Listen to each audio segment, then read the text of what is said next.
অনেক দূর থেকে একজন আপু আসছিল, আইডিতে অনেক প্রবলেম হয়েছিল, তার আইডিতে নাকি ভিউ হচ্ছে না, কমেন্ট হচ্ছে না, লাইক হচ্ছে না, এজন্য আমার কাছে আসছিল সলভ করার জন্য। তাকে আমি তার আইডির সব প্রবলেম সলভ করে দিলাম। যদি আপনার আইডিতে কোনো প্রবলেম হয় তাহলে অবশ্যই আমাকে জানাবেন এবং আমার কে অ্যাড্রেস দেবেন। আমি যে বিনা পয়সায় কোনো টাকা ছাড়া আপনার আইডির সম্পূর্ণ কাজ করে দিয়ে আসবো এবং সলভ করে দিয়ে আসবো, সব প্রবলেম আমি সলভ করে দেবো। না হয় যদি আপনার আমার এখানে আসার যদি কোনো সমস্যা থেকে থাকে তাহলে অবশ্যই কমেন্ট বক্সে লিখে পাঠাবেন যে আপু আমার এটা সমস্যা, বা কোনো যদি সমস্যা থেকে থাকে সেটা আপনি বলবেন এবং লিখে সেটা জানাবেন।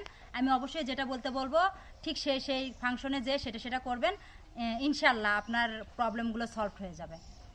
আপনার আইডিতে যদি বেশি সমস্যা হয়ে থাকে, আপনি যদি আমার কাছে আসা মানে সমস্যা হয়ে থাকে, যদি না আসতে পারেন বা দূরে লং জার্নি হয়ে থাকে, যদি না আসা সম্ভব হয়ে থাকে তাহলে অবশ্যই আমার হোয়াটসঅ্যাপ নাম্বারে ফোন দেবেন এবং হোয়াটসঅ্যাপ নাম্বারে ফোন দিয়ে আমার সাথে যোগাযোগ করবেন। যোগাযোগ করে যেগুলো সমস্যা হয় সেগুলো বলবেন। অবশ্যই আমি চেষ্টা করে দেখব যেন আপনার আইডির সবগুলো সমস্যা আমি সমাধান করে দিতে পারি, ইনশাআল্লাহ।